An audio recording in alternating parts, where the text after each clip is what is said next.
மலையாள படம் அப்படின்னால கேட்குறோம். மலையாளத்தில் இப்போ சூப்பர் ஹிட்டான படம் லோகா அப்படின்னு ஒரு படம். லோகா 250 கோடிக்கு மேலே இதாகிருக்கு.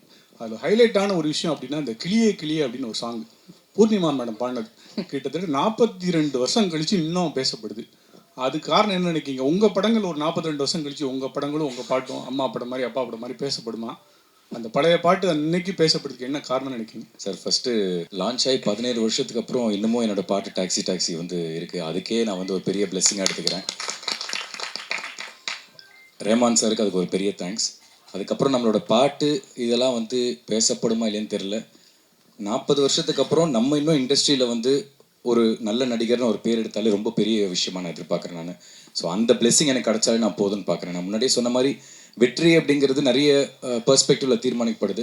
பட் என்றைக்குமே வந்து நம்ம யார் எந்த வீட்டிலேருந்து வரோம் எந்த பேக்ரவுண்ட்லேருந்து வரோம் முக்கியம் இல்லாமல் டெடிக்கேட்டடாக ஹார்ட் ஒர்க்கோடு நம்ம வந்து உழைச்சிக்கிட்டே இருந்தோம்னா ப்ரெஸ்ஸும் சரி பப்ளிக்கும் சரி என்றைக்குமே சப்போர்ட் பண்ணிகிட்டே இருக்கீங்க. ஐ திங்க் அதனால தான் நான் சொன்னேன் இந்த சாந்தனு பாக்யராஜ் அண்ட் சாந்தனு ஆரம்பிச்சும் போது சாந்தனு பாக்யராஜா ஆரம்பித்தேன். இன்னைக்கு வரைக்கும் நான் ஓடிட்டுருக்கேன்னா அது வந்து சாந்தனுங்கிற ஒரு தனிப்பட்ட நபரை தான் வந்து எல்லாருமே பார்த்து சப்போர்ட் பண்ணியிருக்கீங்க.